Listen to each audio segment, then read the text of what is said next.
Welcome to the Collective Genius Podcast, the show for real estate investors who are looking to scale.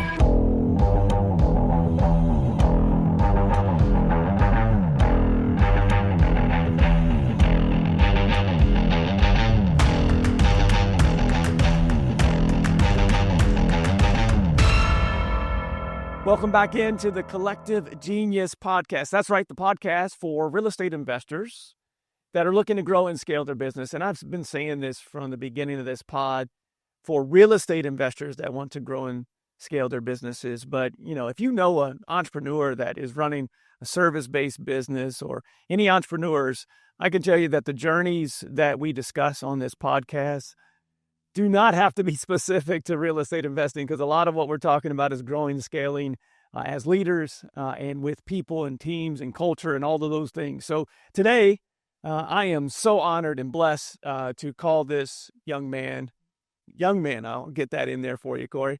Wow. This young man, a friend, a true friend. Some of these pods that we've done so far, I have relationships with everyone in the Collective Genius. Obviously, been on this side for 7+ years now, been a member or a part of this organization for 10 years. And so I have a lot of friendships, but there are some that, take it to another level just because of a connection that you have with someone. And today's guest, Mr. Corey Reyment out of Green Bay, Wisconsin, is one of those. He and his family have become family to us. We'll get into some of the things that we've done together, but we've done so many things beyond. And when we talk about the relationships that are built through communities like the Collective Genius, this is one of those. And conversation today is not just with a real estate investor, not just with a Collective Genius member, but is with a friend. So please welcome my good friend, Mr. Corey Reyment, to today's pod. Wow, Leo, man, that was you got me a little in the heart there, buddy. That was good. Yeah, you got me in the feelers, buddy. That was good. You're good. Appreciate that, man. You and your family are just great people. And it's there's, in my mind, there's a lot of reasons why Collective Genius members are successful.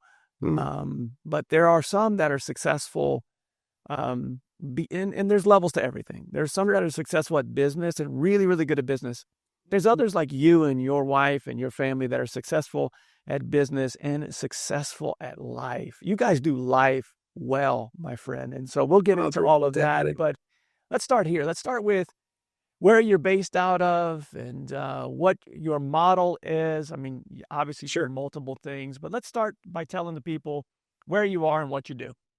Well, dude, man, I appreciate, first of all, the introduction. That was outstanding. And obviously we feel the same way about you, to give a little plug to CG and yourself. When we joined, you were our first contact. And from that moment, I think we were like, this guy's amazing. Like Carrie and I both fell in love with you. And then we got to meet your family. And, now we've grown closer to you guys. And, man, it's been awesome. CG is really a family. That's what I love about it, is everybody helping everybody. And you guys, and it starts with you guys at the top and cascading that down. As far as our business, we're our home base is in Green Bay, Wisconsin. Go Pack, go, baby. We moved up to a little town about an hour north in more of a tourist destination. Door County, Wisconsin is kind of a popular area, but so we run most of the day-to-day stuff, remotely. We spent some time down by you guys in the Tampa area for a few months, but everything, our market as far as the real estate goes, mostly Northeast Wisconsin is what we call it, and mostly wholesale. We do some, I'll call them flips. We try not to flip. Flip to me is a dirty word. I'm not very good at it. So if we're doing anything, it's going to be carpet paint, put it back on the market type of stuff. And then we have our own rental portfolio outside of that. So we have about 137 units or something like that, mixed between some multifamily stuff, some duplexes, some Airbnb, some office condo stuff that we're doing, like a co-working space. Partnered with another guy on that. So yeah, like you said, we're kind of in a little bit of everything, but most of the day-to-day operation is in the wholesale space. So there's a key point there that, for those that are listening that are high-level real estate investors or beyond, those individuals that, come to this pod that are, maybe they're wholesaling today, but, they're interested in growing a portfolio, not just single family, multifamily. Corey, you guys have been able to do that. And we'll talk about your real estate investing journey as well as your your life journey as well. But I think it's really important to earmark that if you're someone that is looking to grow and scale beyond just wholesaling or fixing and flipping and really truly looking to build wealth, Corey and his family have always been focused on holding in addition to having active income streams, which you have to have. We got to make sure that you have active income to hold assets. For sure. But you guys have been able to do that, and not only from a single family standpoint, but also from multifamily. Yeah. So, are you? And I know the answer to this, but wanted to get this out. Born and raised in Wisconsin? You're born and raised cheesehead, man. Yeah. Mm-hmm. Yeah. All 40 years of it. Always been there? Have you ventured out beyond just Wisconsin in the past? Yeah. Obviously, you have a house here. Yeah, that's it. I mean, I went to college in Western Wisconsin at Eau Claire, UW Eau Claire. Spent a little time actually as a strength and conditioning intern for the Wisconsin Badger football team. After college, that's what I went to school for. That's what I was going to do, and now I'm using my degree in kinesiology, to its full extent in real estate. So the first time that I think I've used my communications broadcast experiment degree is on this podcast, at least for the last 10 years. That was a perfect segue into what you want it to be, because if we're going to talk about the journey of real estate investors, there's very few that grew up saying, I want to be a landlord, or I want to be a flipper. And in some cases, people's parents were, and so therefore they knew they were going to go into real estate, whether that's commercial, single family, what have you, real estate agent. But you didn't. You just mentioned that you went to school for kinesiology and were more than likely working your way into sports. Is that what you wanted to do? Yeah, I when I was in college, at junior in college, actually, I was always in sales, so cold calling to me was easy, right? I never really stressed it. So I cold called. His name was Rock Gullickson. He was the head strength and conditioning coach for the Packers. And I said, hey man, I want to be a head strength and conditioning coach someday. I'm going to school for kinesiology. Like, could I meet with you, get coffee, lunch, whatever, help you in any way? And he said, why don't you come down to the stadium and I'll take you on a little tour and let you see the facilities and walk you around and all this stuff. I said, great. So I went and met Rock, and he showed me around, introduced me to some of the assistant coaches. There were some players in working out actually that at the time in the gym, just, doing some lifting and stuff, and got a full behind the scenes tour of Lambeau, which was pretty sweet for a lifelong Packer fan. And then I stayed in touch with Rock a little bit. He ended up, I think, getting fired at some point after I got out of college. But I did the same thing when I was graduating college. I said, well, Rock, I actually called Rock, and he didn't have any need at the point for me. So he said, just stay in touch and let's stay in contact. And so I called John Dittman. He was the head strength coach for Wisconsin, and he had me come down for an interview. And I showed up in a suit and tie and the whole thing. And he's in his windbreaker and and he's laughing at me for dressing up and stuff. But I ended up getting the internship. I mean, it was not paid, so I'm sure for those guys, they didn't really care. And I ended up hating it. And I was like, oh my gosh, I just spent 4 years of my life going to school for this, thinking I would love it. And I absolutely hate my life every day. What am I going to do with the rest of my life now?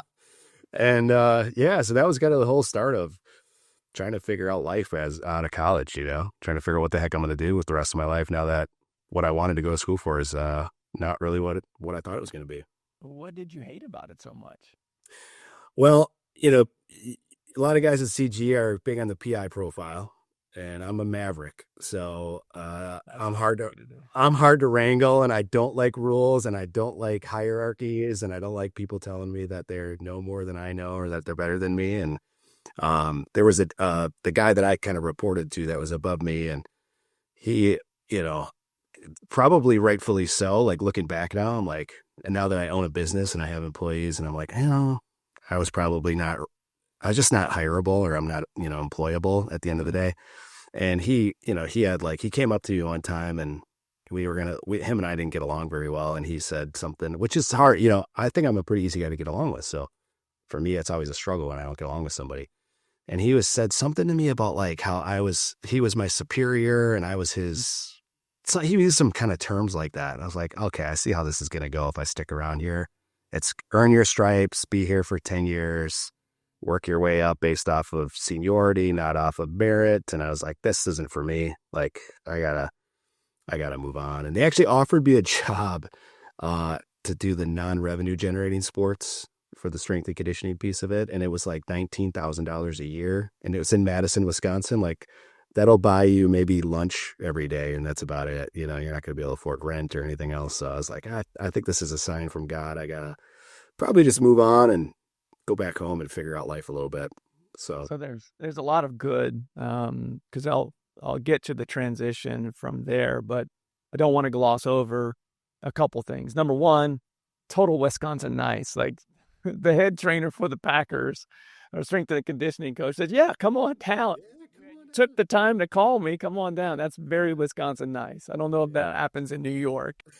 And then the other part of that I don't want to gloss over is I can't tell you how many stories I've heard within our communities of young members when they were younger and still, you know, in their 20s to 30s, depending upon what level they're at now, our select or premier level, that have said, you know, I always was wanting more. And so I would just make calls. We have a gentleman in our select level group that has been there for a few years. And I remember he got a ticket to go see a UFC event just because he was direct mailing Dana White. what? But That's amazing. he just said, you know what, I'm not going to take no for an answer. I really want to do this thing, and so I'm going to cold call and send direct mail and skip trace Dana White. So that's common theme that I see from entrepreneurs of Maverick personalities. For those that are not familiar, Google predictive index Maverick, and you'll get a description of what that is. It's basically most entrepreneurs, they're not hireable for most people, and if they are, they want to make their mark very, very early on in leading the organization. A lot of CEOs you'll see that are Mavericks, but just that ability to say, you know what do I have to lose? All they could say is no, and that started this journey for you to say, you know what, I went to college for this. This is not what I want to do. And good on you for being that age to know, I've got to pivot immediately. And what did you pivot to? Well, I pivoted to I called my parents, and I remember, and I was living with my ex-girlfriend at the time. We weren't exes at the time, but I was like, I also couldn't stand her. And I was like, oh my gosh.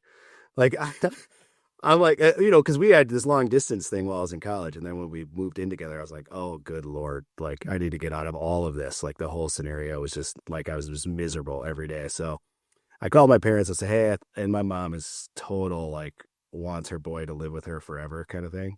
So she's like, yes, come home. We would love to have you. You know, so I moved home, and I said, I don't know what the heck I'm going to do with my life. But I did sales all the way. Like, I've always been doing sales. So, like, you know, entrepreneur, I was bootlegging, you know, CDs back in the day when Napster was the thing. You know, I get people to give me their playlists, and I go make their CD and sell it to them for $15 or something. And college, there was some bootlegging of some alcohol, maybe that happened, may or may not have happened. I don't want to put that in a recording, but so there was always sales. Yeah, I did, but I said may or may not, so that gets me illegally out of it. And then I worked for Sears, actually, when Sears was still around. For you geezers out there listening, you know what Sears is. You young people probably don't know what that is, but I started selling electronics there in college, and then sold appliances there, and I was like the top person selling. So I was like, you know, I'm good at sales. I know sales. I like sales. I was going to move back home and find a sales job. And then I actually found a job working as an outside salesperson for an exercise equipment company. So I was like, well, cool. This is kind of in line with my degree. Right. I'll start here. And that was in 2008. So selling commercial fitness equipment in 2008 on commission only was not good. I was income in 2008 it was less. Yeah. So I started questioning my sales ability really at the time, because I couldn't sell anything. I mean, it was like just pulling teeth to sell things. So I said, man, I thought I was good at sales. Am I actually good at sales? I don't know now. Now I'm like, no, I'm not. Now looking back, you know, I definitely had a lot to learn at that time about sales, but it was a lot to do with the company I worked for and the pricing that they had on the stuff. It was all market conditions, all that stuff. Yeah, it was a lot of external factors that had nothing to do with the relationships I built with the potential customers or anything like that. So from that point, I moved on and I found an inside sales job for a industrial supply company. They got bought by Grainger a few years later, but it was selling like nuts and bolts and electro connectors. And I am not handy even to this day. So for me, that was like a whole new world of learning a whole new language. But I moved up. Thousands of SKUs with Tons. nothing. Tons. Yeah, it was tons. Lots of product knowledge needed. And what's crazy is I still remember part numbers to this day. Like 75160 is an electrical butt connector, which I didn't even know what the hell that was back in the day, So, yeah. So I was older, continue to delete some of those old files and stuff in, my friend. That's right. I can't remember what I did yesterday, but I can remember the part number for a butt connector. I don't Funny know. how that works, right? That's weird. Yeah. So that's where I landed for a while. I tell you, for those that are, looking at real estate as a career in the future, but maybe are selling things right now, that experience, we both share this in common. I've been 11 years in sales prior to getting into real estate. And that experience of not only sales, but sales leadership was massive in the transition for me. Yeah. How many years did you spend in sales before real estate happened, and how did that transition happen? Well, I mean, so if I go back to, I'll just start at my first professional sales job at Sears. I was 18. So, I mean, I didn't get into real estate. I don't think until I was like 33, maybe. So a good 15 years of sales experience before I, jumped over into real estate. And I'm just a huge believer. If anybody wants to make a healthy income, you have to be good at sales. Yeah, and if you're not good at it, you have to be willing to work at it, in my opinion. Right. Because you don't have to be naturally gifted at it. It's definitely a learned skill, and there's things that you can do. Plenty of resources today, more so. Oh my gosh, it's so much more now. I mean, you can just hop on YouTube anytime you want, and you can learn anything you want, right, about sales. And if you work at it, it's the highest paying career ever. And it pays off in so many other ways. Your relationships with your wife, your kids, sales is everything at the end of the day, right? So thankfully I'm blessed in that category that I was gifted with some sales ability and continue to hone it every single day and keep trying to learn new sales techniques or ways to say things or tonality, or there's just so many. It's fun because you can go so deep with it. But I think anybody out there listening right now, if you want to be a successful real estate investor, you don't necessarily have to be the best salesperson. Maybe you go find the best salespeople and partner with them or bring them on your team or something like that. But somebody in your organization has to be good at sales. And if you want to make this a pretty successful career path, in my opinion. So 15 years of sales, and where does real estate come in? When did we get started? Mm-hmm. Where did that transition? You're in sales and all of a sudden you become, an entrepreneur and build a real estate investing business. Yeah, and there's always more to the story, I guess. So the sales piece was part of it. When I started doing the nuts and bolts thing, I actually also met a guy at a bar, a friend of a friend's dad or whatever, and he was going through a divorce. And he said, "Hey, man, I really, I need to get in shape. I need to get back out there on the prowl, right? Be looking good." And I said, "Hey, yeah." So I said, "Hey man, I have a degree in kinesiology, dude. I could train you. I've trained people before, so on and so forth." And he's like, "Really?" He's like, "What do you charge?" And I was like, $75 an hour. I had no idea. And he's like, "Oh man, that's really rich, And then I said, "Well, that's the rate." And he said, "Well, what if we did 3 days a week? Could you do 50?" And I was like, "Oh, I guess." And I'm like a starving college kid, fresh out of college. I'm not making any money in the sales job. I just started in this other career, so. He had a little gym in the back of his business. He was a business owner. And so I went in there and I trained him 3 days a week and he got great results. And then he started having me train his employees. So he paid for that. So the employees could come for free. And I started making up like a circuit. It was before CrossFit was like a big thing, but it was kind of like a CrossFit type of a. I didn't know that, Corey. I know a lot about you. I did not know this piece. So yeah, this is awesome.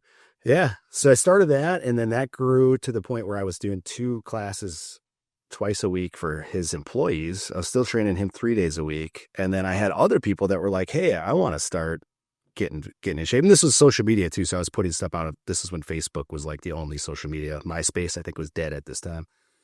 And so I started asking him, I said, hey, dude, could I just bring some people in after I train your employees? Would you care if I did that? And he said, no, I don't care. So I got to use the space for free. So I had no expenses. And I got to just I had like 9 people in there at a time, $10 a piece. I was making $90 an hour running people through these circuits. And so I started doing that. So I don't know if it was maybe 4 years, I was working full time plus doing this nights and weekends, training people before kids, obviously. Sure. You know, when I started having kids, I had to start scaling back a little bit.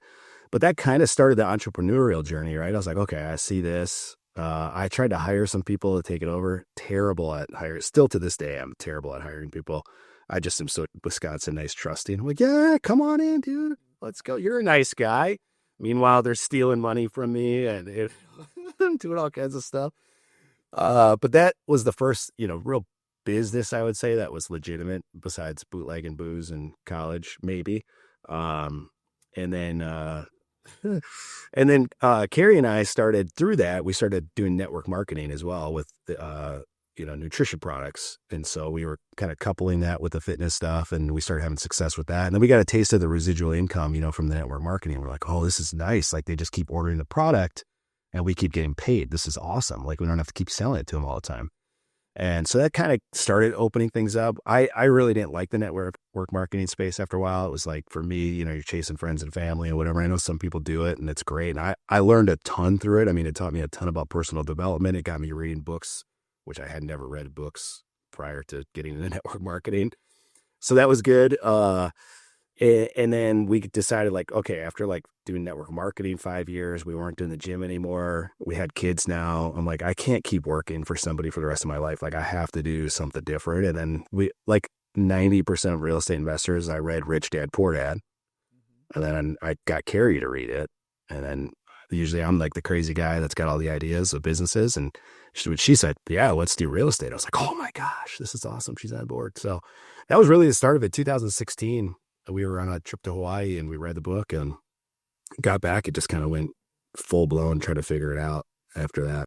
You didn't know anyone as a mentor. I thought you were going that the business owner that you were working people out of the back was in some type of development or real estate, but that wasn't the start. The start was, I need to work for myself, can't work for someone else.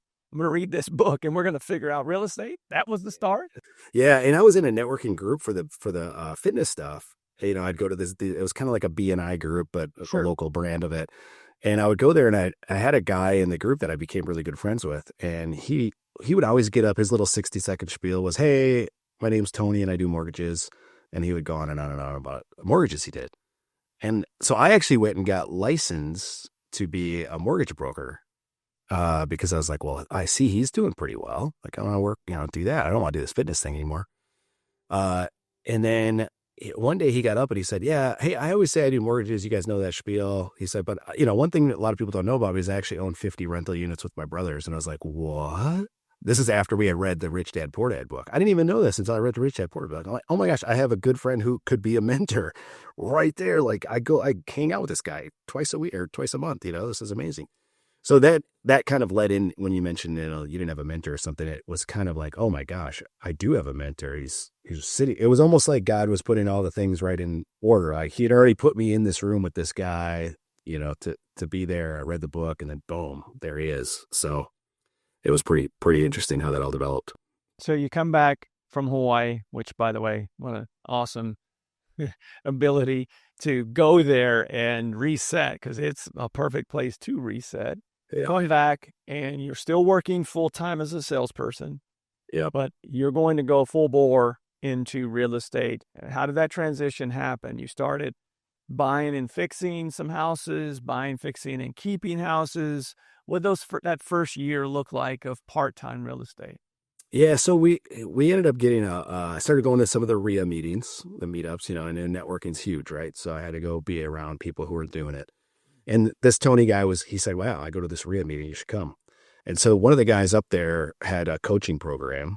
And so I paid him, I think it was $10,000 to get in his coaching program.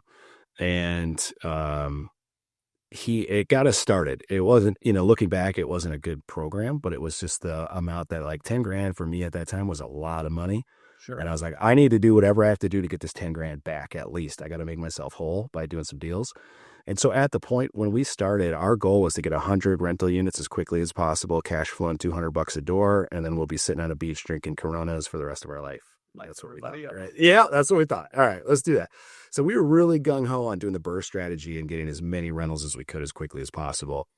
And we started going around with our realtor who had helped us find our primary residence. And he just was not an investment guy. You could tell we'd go into some of these, beat up upper lower duplexes, right? And he just didn't really want to be there.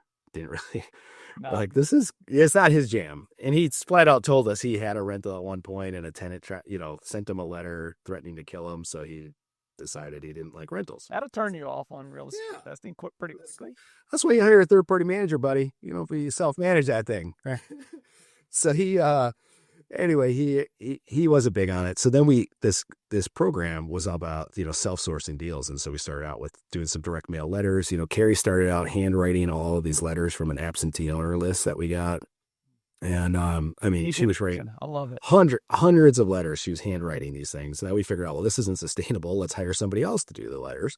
And then that progressed. And then we figured out how we could make them look like they were handwritten through our scanner, our printer scanner thing. So then we started being able to mail more and more and more people. And then the calls started coming in. I was scared, man. The first call came, I was sweating bullets. Because I didn't have a script. I didn't know what I was saying. I didn't know anything about real estate. So how am I going to sound intelligent to some landlord? I don't know anything about real estate. And I still look back at that. One of the guys that called me ended up being a buyer for our wholesale deals years later. And he totally was messing with me the entire call. Like, now that I look back, I'm like, this guy was totally screwed with me and having fun. But it ended up leading us to, from going to the networking events, we met a lady who really liked like weird properties. She would say like, I like to make something like, a lot of people won't be able to see the vision in it, but I can see the vision. And somebody called me about a 1-bedroom, 1-bath house, which we were looking for rentals. I don't want to rent a 1-bedroom, 1-bath house in our market. It just didn't make sense then. It doesn't make sense now. But I said, hey, I'll go take a look at it. And maybe I know somebody who would do it. And sure enough, I ended up through this coaching program. I learned wholesaling too at the same time, and how to lock contracts up and be able to assign them.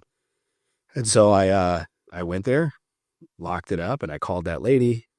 I brought her through the house, and I kind of sold her on what I thought she could turn it into a 3-bedroom. She brought her contractor, and we made $5,000 on the deal. And I remember Carrie and I were just like, oh my gosh, this is the best thing ever. $5,000 for just connecting some people. This is amazing. And then at the same time, we had another guy who had a duplex. And so we went and met with that guy. This all happened within like 3 weeks. So we had nothing. And then like 3 weeks, we had a wholesale deal. We had a upper lower duplex we were going to keep and do the BRRRR strategy on. We had our primary residence that we wanted to move away from the house that we were in and move back into the town, into the city of Green Bay. And so we found a guy to rent to own our house, our primary house. So we did like all of these different types of deals all within like a 3-week period. It was a lot.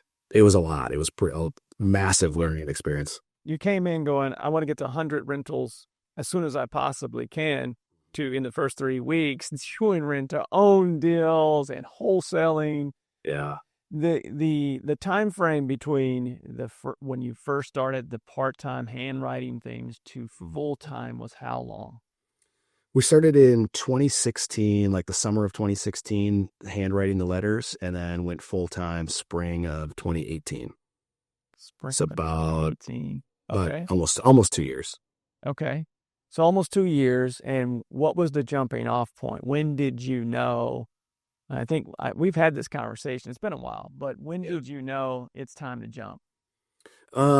It was starting to cost me more money to work than what I could make through the real estate stuff. So we had at that time, we were still doing a lot of flips too. Carrie's very blessed with design ability. Like, she loves it and she's very good at it. So I would negotiate the deals and find them. And then she would go with our contractor and make them look beautiful. And we would just we had a nice little system when we were just her and I doing the flips.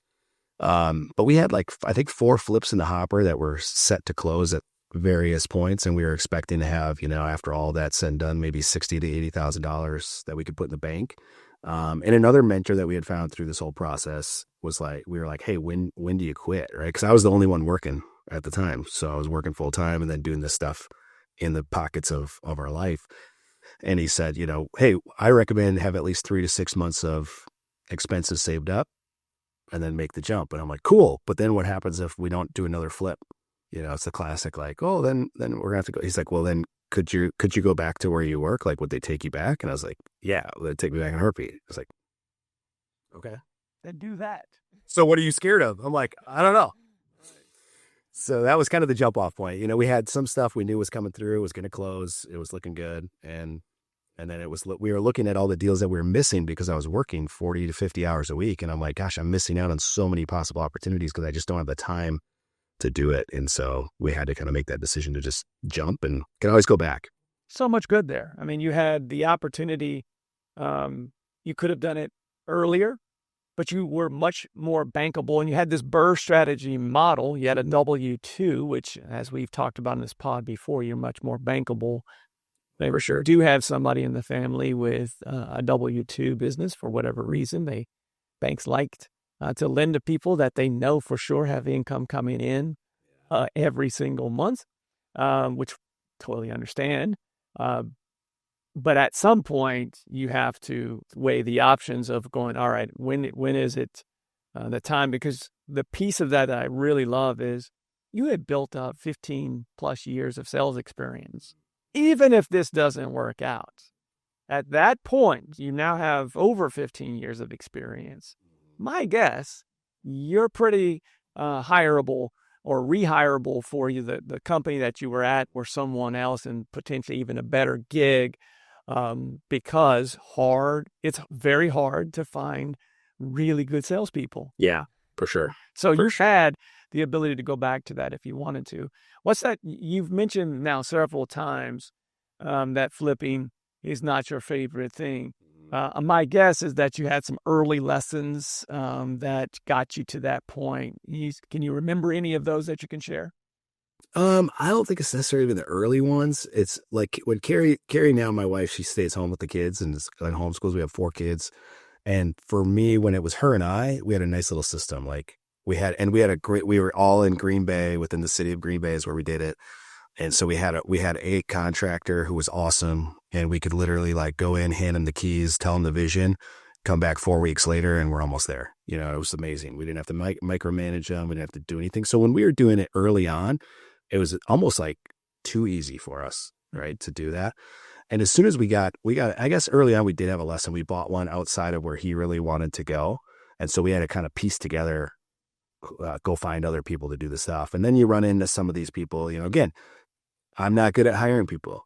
So I trust anybody that says they'll do the work. And, contractors are an interesting breed of people sometimes. And, great salespeople sometimes. And they will tell you they're going to do something. They're going to tell you they're going to get it here. They just need 50% down.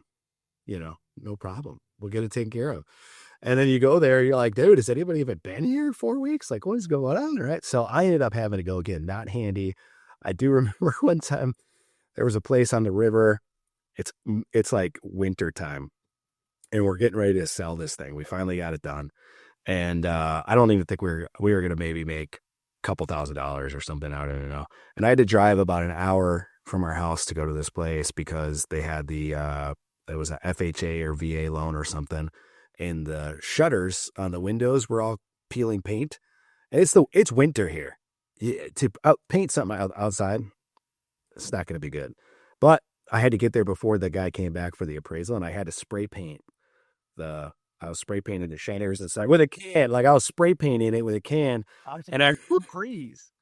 It got on there. It stayed enough to get through the appraisal, but when I got back in the car, I looked in the mirror and I just had like paint all over, like spray paint from the wind blowing it in my face. It was just all over my face, and all I could do was laugh. I remember taking a picture and putting it on social media. It was like, this is why I don't personally do anything on the properties, because look at what happens when I do. It's not good.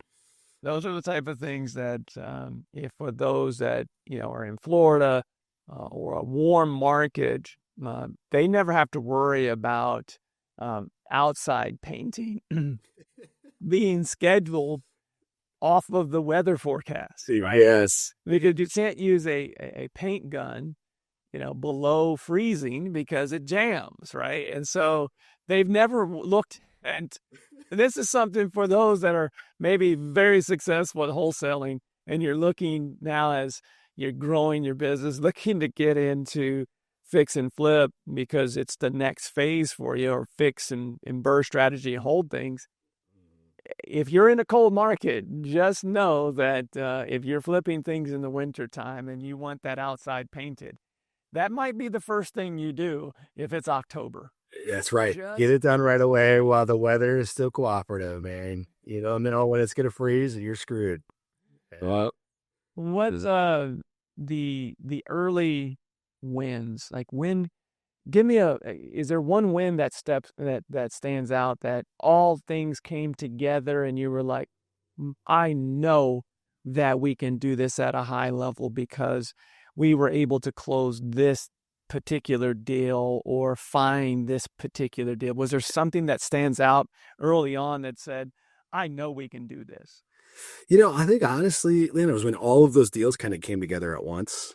I was like, okay, wow, this is chaos. Like 3 deals all happening, different types of deals. And I think that lady, there was a big light bulb moment for me when that lady decided to buy that property, that 1-bedroom, 1-bath property. I was like, all I did was I went out and I asked the sellers what their problem was. They told me their problem. I found somebody who could solve their problem, and I connected the 2 people. Like, I could do that all day long. That to me is very, very easy. Now, I know I'm not going to be a great fit for everybody because people have nice houses. They're not in situations where they need to get rid of something, and that's okay. I just need to, like, for me, for my income level that I was looking for at the time, I'm like, I need to find 10 of these things a year. I can do that. Like, that to me is easy, to just take this person and connect them. And at that time, again, $5,000, that was a lot of money for us to be making in one foul swoop. Right. And I said, if I could just be making $5,000 chunks on the side, a couple of those a month, this could be awesome. Right. And then I got better at it. I realized, wow, $5,000 really stinks, assignment fee. But start somewhere. Yeah, but it was just that belief of like, it happened. I went through, I did the paperwork. And again, I had some mentors to help me through it all and everything else to make sure we did the paperwork properly and everything else, and did it all legal. So we made sure everything was legal and we weren't doing anything shady. All that stuff it built a lot of belief on that first wholesale deal that, like, whether we're going to keep it and flip it, we're going to BRRRR it, we're going to wholesale it. This is a great way to find properties and serve, we're serving the seller at the end of the day if we do it properly. Sure. And everybody's happy in the transaction. That's why I love when you do a good real estate transaction. Everybody wins. Everybody's happy. And, you're really helping a lot of people in the process, both on the, when you wholesale, you're helping the investors create financial freedom for themselves, their families, generational wealth. On the other side, you're helping people out of stressful situations a lot of times, and you're taking a lot of weight off of their shoulders and providing them with hope for the future. So those 2 things to me really lit me up about this industry and what we could do with it. Well, even though the $5,000 was kind of your entry level and at the time was a big number for you. It was a big number for you because you had made a decision not to take a $19,000 a year job at UW. I mean, you had that opportunity and you passed it. I think you made a right decision here, man. Yeah, I think so. That's a traditional, across the U.S., that's about a traditional assignment fee in the United States. So I think you did okay. Yeah, I think it was a good choice. When did you hit that point where you knew that you needed help to get to the next level? Was there a time? Because what I have seen in my time here in talking to real estate investors, there's a time where you've hit your ceiling. Was there a time where you went, I've got to get around other people that are doing more? Did that happen, and when? It happened. Same thing happened early. We've always kind of just found that, the classic, who you surround yourself with is who you become. 5 people, all that stuff, right? We've all heard that a million times if you're trying to grow in self-development at all. So it started out early on with our early mentor, getting around him. He had 50 doors. We went on 100. We're like, well, shoot, 50 seems impossible. right? At the time, like, how in the heck did this guy get 50 doors? So I was just asking those questions, like being curious all the time. And then we'd go like meet somebody else who was killing it on the flip side, right? And had a brokerage, and we sat down with him, and he mentored us and said, hey, here's what you need to do. Go get a bookkeeper, go do this, blah, blah, blah. So he gave us like actionable steps to go do. And then we'd come back and meet with him once a month and give our progress. And I mean, just incredible amount of giving this person had, so he set the tone for us to be able to get back. And then we got coaching, and then that coaching wasn't great. So we found other coaches and we got coaching. And then all of a sudden, like, they were having conferences. So we'd go to the conferences and be around other people who were doing it at a high level and seeing how they were wholesaling properties. And then again, that led us through that. Actually, Tom Kroll is who we did the coaching through, led us to CG, who led us to you guys. We were in there. They had a little smaller mastermind group, about 12 of us, I think, were in the group. And then they were discontinuing that. And we were like so bummed because we got so much out of being around those other wholesalers. And like, you get to find people who you can connect with and you can talk shop, and like, it's not weird. People understand what wholesaling is in the same room. You're like, wow, this is amazing.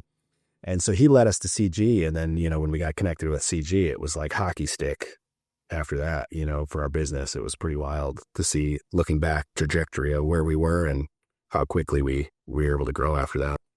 I was thinking about it this morning, with 500 members across our 4 communities. I can't always remember how someone came to us, but I knew yours. Like, I remember text introduction from our good buddy Tom Kroll, and shout out to Tom. Tom used to always, and still does to this day, coaching gets you to a certain point, and then you need to see it done at a higher level and be in the higher level rooms. And we have some great coaches like Tom that we have relationships with that know what our culture is of go-giving and know and understand the right person to refer over. And I remember that introduction, and that was 6 years ago? Yeah, something like that. 6, 7. At least 5, and maybe 6 years. I think it's 6 years ago. We made that he made that introduction. And at the time, we only had one community. That's how long ago it was. And I just remember at the time, we didn't have anyone in Wisconsin. We didn't have anybody in Milwaukee, and we darn sure didn't have anybody in Green Bay. And so I was excited to talk to someone that not only had, I think at the time, over 100 doors, but was doing volume. And I was like, oh my goodness, we have somebody in a small community, relatively small, that was doing, CG level stuff. And so to have someone, from Green Bay in the group, you were going to bring a lot, you and your wife were going to bring a lot to the group. But I also knew that you get in the right room, especially with your background of sales and what you had done in a short amount of time with your business. I knew it was going to hockey stick for you. What was that first meeting? Can you remember back? Were you overwhelmed? Were you excited? A little bit of both? Can you remember that first meeting? Yeah, I do, man. And what's interesting is it was out in San Diego. And now a couple of times that I've gone out to San Diego, the same thing has happened to me. We got in later on a Sunday. I think it was like 8 o'clock. We flew in. We drove to Minneapolis, which is a 5-hour drive from Green Bay because the flight was so much cheaper. This is how cheap I was back then. I was like, we don't have enough money. We got to figure out how to get to CG. So the flight was only like a couple $100 from Minneapolis. So we drove out there, took some airline I'll never take again. I don't remember what it was. It was some terrible budget airline. Direct flight, and they decided just not to put my bag on the flight. So we got there, and I had no clothes. Like, I had nothing. I didn't think that would happen. So I didn't pack like back. So I'm like nervous because I'm like, now I feel like the dress code's a little more relaxed at CG than it was when I was in it. Back then it was a blazer for sure. It was, you got to have at least, dress shirt and some dress pants and some nice shoes. So I show up, it's Sunday night in San Diego, and I have no dress clothes or shoes. I'm in like sweats and a t-shirt. I'm like, how am I going to go to CG tomorrow? Like, I can't even go. So we had to go get an Uber or something to go to some store, and none of them were open that very late. So we found. Did you go to Walmart? Is that where you ended up? No, that was the second time they forgot my. I had to go to Target, and I got some stuff. I took Jacob Mullen's pants because I had to speak on stage the next day. And so I had to borrow somebody's jeans, and I got a sweatshirt at Target the night before. So I'm learning lessons when I go to San Diego. I'm packing some extra clothes in my carry-on. But Yes, carry on from here on out. so I was stressed out just about how the heck am I going to be able to like look the next day. But I was nervous. I think I just nervous. You don't know what to expect. How are people going to treat you? You know, there's always that feeling. And I think this still can happen to this day of worthiness, right? Like, am I worthy to be in this room? Like I'm just a guy trying to figure out real estate from little old Green Bay, Wisconsin. What do I know about real estate? You know, with all these guys that are doing hundreds and hundreds of deals, you know? And, man, being in that room though, like back then we used to have the same room with the same 20 some people each quarter. And then you guys would every day, I think we would meet with somebody different for lunch or something else. You guys did a really good job at that time of making connections especially for new people. And it was awesome, man. After the first day, I was so lit up. I'm like, these people are amazing. Like they all wanted to help. Everybody was so friendly and so interested in us. And you did a great job introducing us to people. And that's carried on now. You know, I try to be an ambassador for new people whenever, you know, you guys need one. And I love it because I learn so much from anybody coming in, you know, especially I learn more a lot of times from the new people than I do from the old guys in there that, you know, it's like, It's a hack. wow. Yeah. You're doing what? How did you do that? Hack. Yeah. If there's a cheat code within this group, it's, you know, number one, everyone is, you know, in the room is willing to give. But when you give your time to be an ambassador, and I used to head up the entire ambassador program, and I remember when I wrote it pretty much from scratch because we didn't have it at the time. Took what they were using in the past and really wanted it to sell it to members of, look, you get to meet the Coreys and the Carries of the world as they come in. There's something they're doing that you can use in your business. I promise you that you'll have value to give to them, but they'll have value or whoever bring right back. And a lot of times, the people that are getting in now the premier level room, they're coming from the select level room, and there's something that has catapulted them to the next level, right? And it's typically the first thing that they say is, hey, I'm really crushing with direct mail. I'm really crushing with cold calling. And if you're a longtime member of the Premier Group, you're going, hey, I need to have a conversation with this person because this person is bringing new information and I get it for the first time before anybody else gets a chance to have that connection. So it's definitely a cheat code, and one that, you know, if you're going to put, you know, that extra time and effort in, which we always appreciate, we hope that you gain some value from it as well, knowing that you don't expect it, but it's always there if you're a salesperson like yourself and ask good questions. Yeah. Well, and there's always like a level of humility to the people that come in, right? Like I was like, oh, I don't know what I'm doing. I'm here to learn. And then like they think they don't have any value to bring, or they're you know, they're just humble about it because they're ignorant in a lot of cases. Like they don't even know what's making them successful. And we start asking questions and we're like, how did you did what? With what? How did you do that? Hold on. Let me write that down. Can we set up a time after this to talk? Yeah. It's amazing. So give me, I know there's probably a couple there, but anything that, you know, really changed your business, like a specific presentation, a relationship. Is there anything from CG that you can share that you know that you are better because of this presentation or this relationship, not only maybe from a personal, but also from a business standpoint? Man, it's hard to say. There's so many, Leon, from the years, you know, it's been 6 years or 5 years, wherever we've been in. I think just overall, just being in the room with people who are A, awesome people, B, do their high level things. And just, it varies every quarter. Something's different that we need in our business, right? Like, hey, we're really struggling right now, say with marketing, you know, getting in that room and just being intentional and saying, okay, I'm going to go to all the marketing presentations now, which I love the format that we have in Premier now, because I could go to where I need to go and get the information I need for that particular quarter.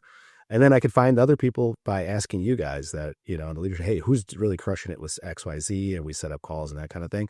But I think overall, if I look back, like the number one thing for us that changed things was a lot of the vendors that you guys bring in. You know, for us, we didn't know who to turn to for help with like data or direct mail help or, you know, cold call help or anything really. We were just out there doing it ourselves through the local community that we have in Northeast Wisconsin. But a lot of those people are doing it kind of the rough little way, pulling public data themselves or doing different things. Nothing wrong with that, but to scale to the level we wanted to scale to, we knew we were going to need some outside help. And so getting in the room, hearing what these vendors do, talking to people in the room who use the vendors and what effect it's had on their businesses and that kind of thing, for us, I think was probably the biggest game changer, to start outsourcing certain things so it can allow us to grow and scale a lot quicker.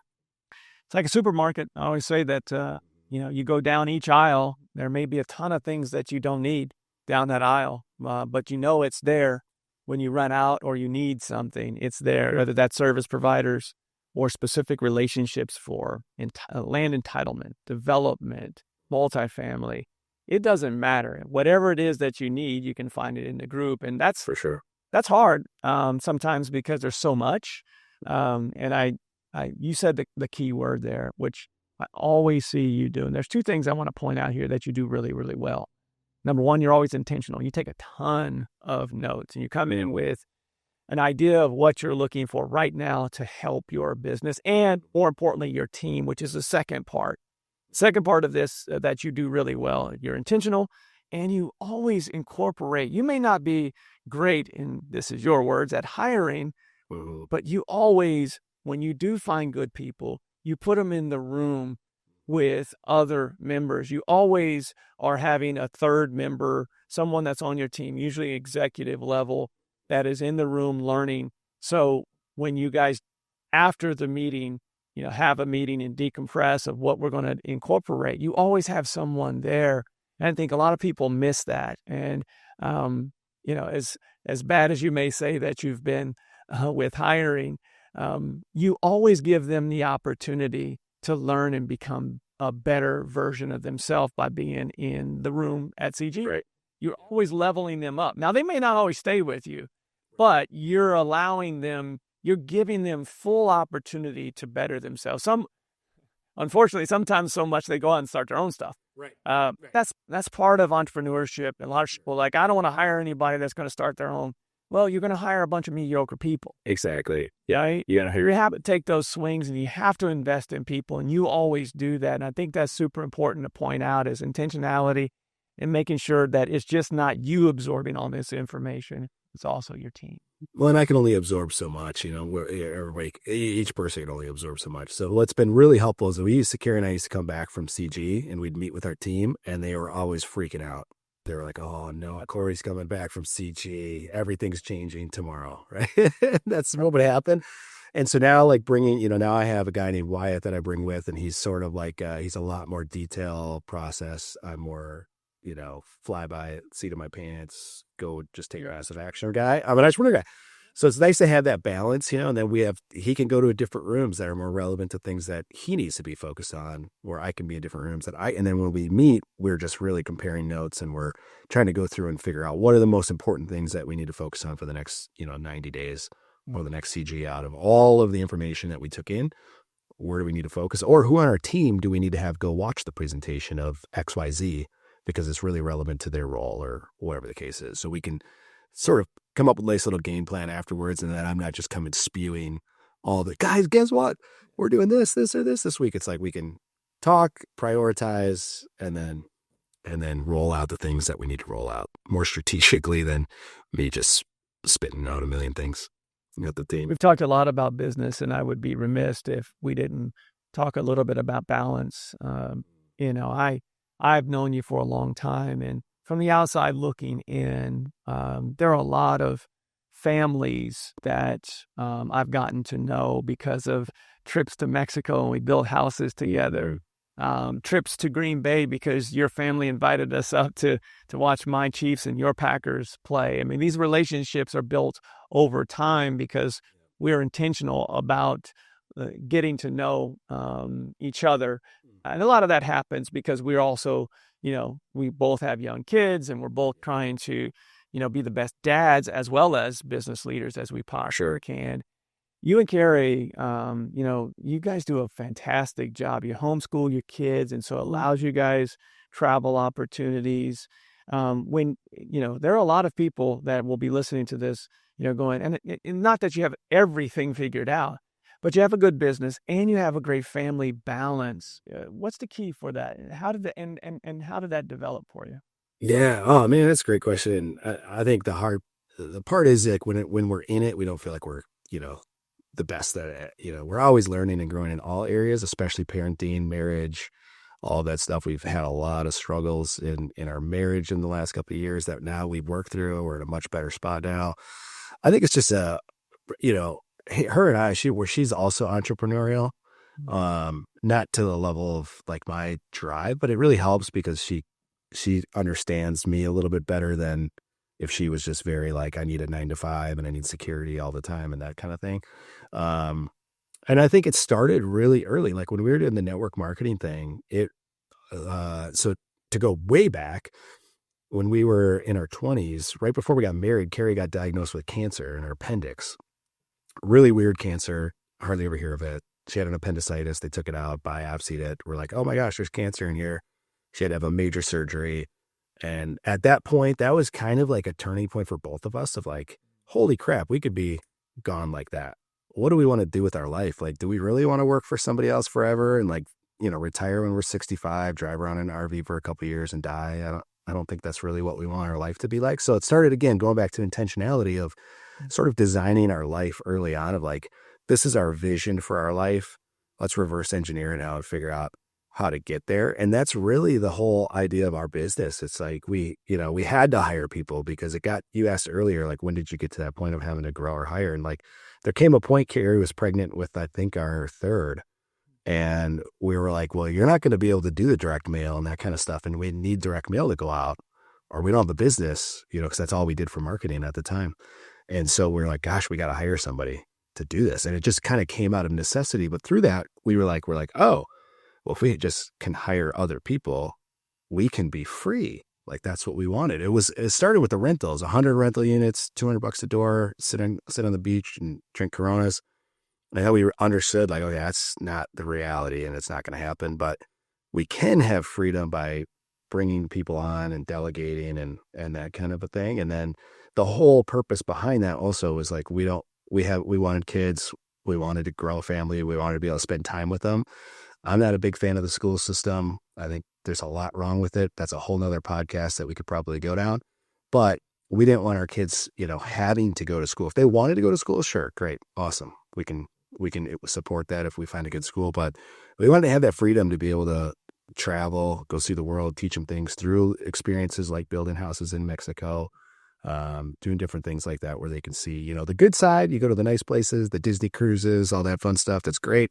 But then you can also take them and show them this is how the majority of people live and, the other side of the world that they don't always get to see. So it started really early with intentionality. It started with the cancer and just designing our life to be like, we don't want to be, like the traditional family that puts the kids in school all day and is stuck where they are because of school. So You gave exactly what I was looking for there. The gold was the intentionality. Obviously, you had a life event that made you be very intentional and we changed the mindset of this is what we are going to do because we are going to design it. So if something were to happen to us, we had this availability. But I think the key part of that is intentionality, building it that way. But also, you weren't building it just to sit on the beach. You were building it so you could change people's lives, not only in your community, but also the people that would work for you and work underneath you. You help them grow as well. There's, it wasn't just selfish, right? It was intentional for you as a husband, as Carrie as a mother. But also as spouses, like there was just so much that was intentional about making sure that there was balance there. And I know I would say that's very much a superpower of yours. I think sales is something that you're really good at. But what would you say if it wasn't, intentionality, balance, and sales? Is there something that you would say is your superpower? Oh man, I know you prep me with this, but I didn't even think about it. Yeah, so many you're like, I can't even think of. Yeah, there's too many to choose. I don't know.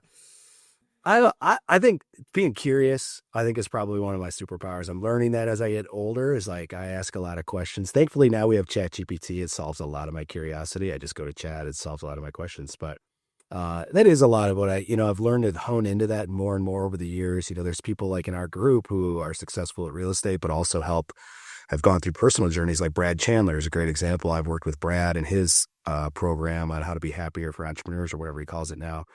And that really opened my eyes a lot to like just being curious, in all areas. So if I'm angry or upset with the kids, like, why am I mad? What is upset about this?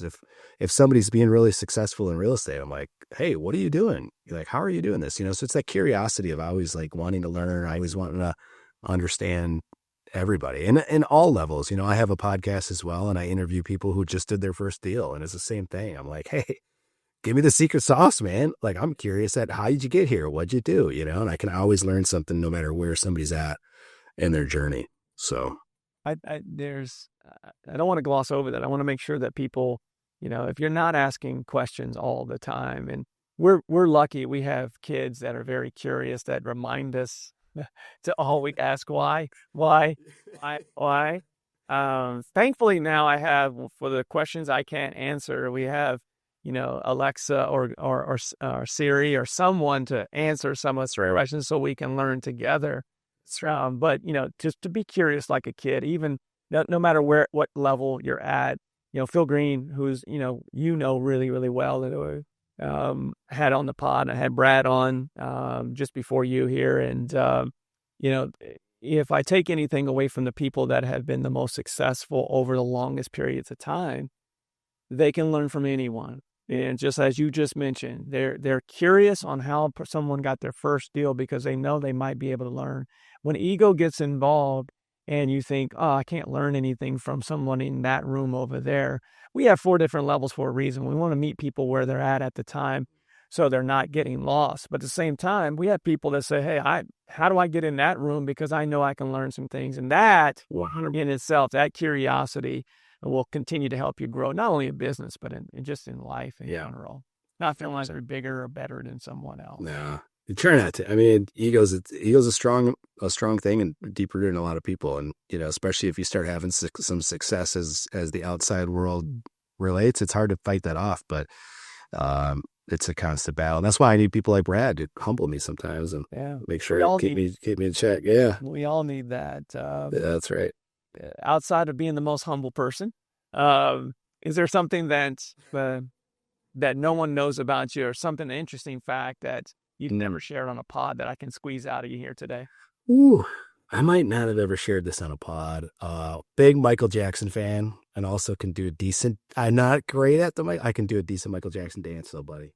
You get me out of the dance floor after a couple drinks. Thriller here? What we talking? I'm not going to do the choreograph. I mean, you're not going to see me choreographed out there, but you're going to see me be able to move. Like, you're probably like, this dude shouldn't be able to move like that at 40. And my goal is when I'm 70, I can still throw down a nice little Usher or Michael Jackson dance for you. Oh, well, now, challenge. We're going to have a CG section called choreographed. Choreographed. So they're a track session of choreography from. Oh shoot, that's good, dude. That was good, dude. That is quick. That was nice. Well, there's so many good things here. Last question. You mentioned. I always like to leave the listeners with a book that someone's reading maybe right now, or that's been helpful in their recent journey. Obviously. Rich Dad Poor Dad, we hear a lot. That was that kind of that entry level. I can do this. Is there anything that you've used lately, or read lately, I should say, that you would want to share to say this has helped me for this particular reason? This isn't as lately, but I think Ben Hardy, you guys had him there a while back, and I like all of his stuff. He does some really good stuff. He had a book, 10X is better than 2X. To me, just that concept was really, really powerful. Some of it, I'm like, I don't know if I agree with this or this, but overall, the idea of it, once I started to really sit and like, humble, be curious, think about like, oh, why could this be better? It's helped me understand a little bit of scale, what to do in our business. It takes a little bit of the fear cap off, a little bit of like, hey, we got to do certain things. And I think the other piece of it is on the flip side is being in the room at CG you can also think you got to have $100 million business and all these other things. And so it's that balance of like, what am I capable of on the business side of things, but the balance of like, what do I have to sacrifice in order to get there? And then how can I get a nice little, all right, we're going to get a bump here. We don't need to do 100 million if we have this and we're doing awesome over here on the family, but I can use it in both sides. Like 10X is better than 2X on the family side of things too. So that's been a good book. What I like about Dr. Benjamin Hardy's books, and I've got one of them. I almost always have one of them right here in my desk. Oh, it's a great book too. I just reread them or read through them as often as I can. I always try to keep one on my desk here to, read a chapter here or two, here or there, because they're more reference. All right, who, not how. That, the whole book is about making sure that you're focused on the who, not necessarily the how. The same thing for 10X. It's just that mindset of, it's actually harder to try to 3X than it is 10X, the whole concept of the book, and it's just pushing those boundaries. At that same time, you said something very important there I want to get across. Build the business that you want. Yeah. I sometimes hear people say that, I want to get to $10 million. Okay, great.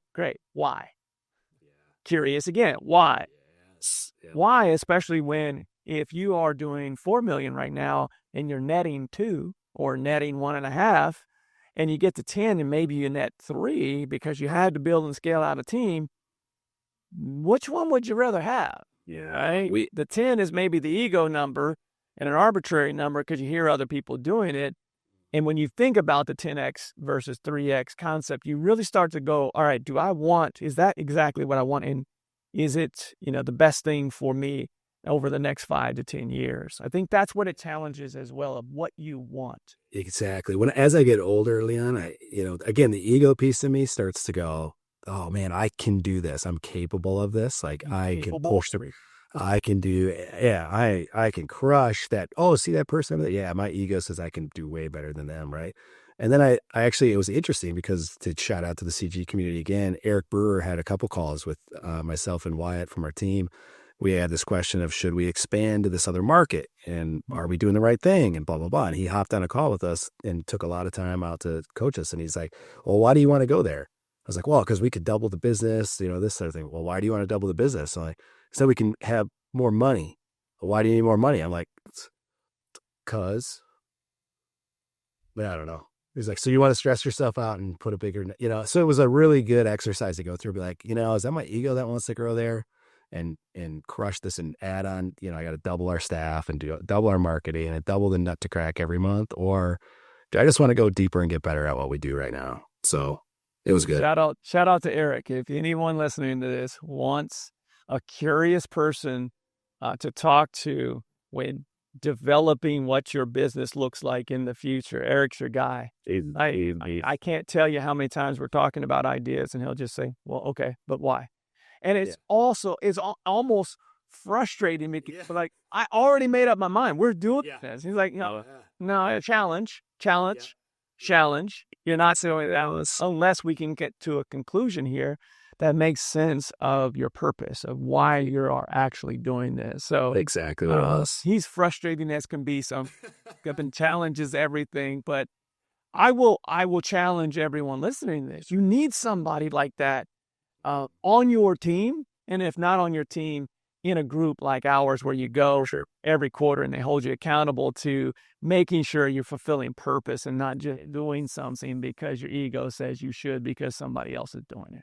There's a cost to everything, Leon. That's what I learned, right? Oh. And no matter what, there's a cost to everything you do, good or bad or ugly. And, I think it's one thing I'm learning. Carrie, also my wife, is very wise in this area too. She keeps me grounded a lot of times. And something for the families out there, right? The strong entrepreneurs like me, our kids are only going to be around for a certain amount of time, right? Once they're out of the house, like, we're going to be bored out of our minds, and we can grow whatever the heck we want to grow at that point. You want to make $100 million business, great, but it's a vapor of time. Everybody says your kids grow up fast before your eyes. It's so true as a parent, as you get into it and you learn and you're like, oh my gosh, like my daughter's 12, Kai's 12, 13 now. 13. One of my favorite presentations of all time at CG was 18 summers. Yeah. Number is actually short, or, it's really, it's a high number, because you really, when you get to like 4 is when you really start remembering summers with the kids, or they start to remember them. And so really, and by the time they're 18, they're typically, that summer is their last summer right before they go to college or into the workforce. So it's really more like 13. Yeah, they don't want nothing to do with you when they're 18. Yeah, exactly. So it's one of my favorite presentations because it really makes you appreciate summertime and take full advantage of it. And now you guys have built a lifestyle intentional to be able to do that. If somebody wanted to reach out to you, Corey, what's the best way to find you and the podcast that you have? You'll just let people know a little bit of how they could hear that podcast or reach out to you and follow you. Yeah, the podcast is The Wisconsin Investor. So we interview mostly people from Wisconsin. We've had a couple CG members on that are, like Brad's been on the podcast and that kind of thing. But it's not just for people in Wisconsin. So I want to encourage anybody who's listening, who's looking for, listen and get tips and tricks from other people who are doing this business at a high level. If you're in a smaller market, it may be more relevant to you, but that's, it's on Apple, Spotify, YouTube, wherever, all those different channels. Somebody else get a hold of me, probably, I would say Facebook Messenger. I'm not even on Facebook anymore. I mean, I'm out there. I have a delegation. I delegated a guy because there's a cost to everything. Social media was costing me a lot of time and attention. So I decided I understand I make business on there, but I'll sacrifice that to get my attention span back. But Messenger I still have. So you can still message me on there and I'll respond back and help you out in any way I can. Love it. I knew this would be a great one for more than just business, my friend. Thank you for joining me and spending some time with me today. I know your time is cost everything. I know it's valuable. Tell your lovely wife and your family I said hi and thank you for joining me here on the CG podcast. Long overdue. Thanks for having me, buddy. It's been great. You do a good job with this. Your communications degree is coming through strong, buddy. I appreciate that. As always. And if you would like to be in the room with members like Corey and his wife and his team, you know how to do, by now, if you've been listening to this podcast, you know how to do that. You can go to thecollectivegenius.com, take a look. If you find that one of those tiers fits you, love to see an application come through and maybe talk to me or someone on our team to see if this is the right fit for you. And obviously, if you love the podcast, and we thank all of you for all the comments and the shares and the likes and all those things that you've done, we would love for you to continue to share the podcast with everyone that you know, entrepreneurs, real estate investors, what have you, and leave us a review if you would. We would appreciate that. And this is every week, Conversations with the Genius. This is the CG Podcast, and looking forward to seeing you next week. Are you ready to scale your real estate business? Visit thecollectivegenius.com, where real estate investors come to scale. Subscribe to the Collective Genius podcast and hit the bell icon to be notified when our next episode releases. And thanks for listening.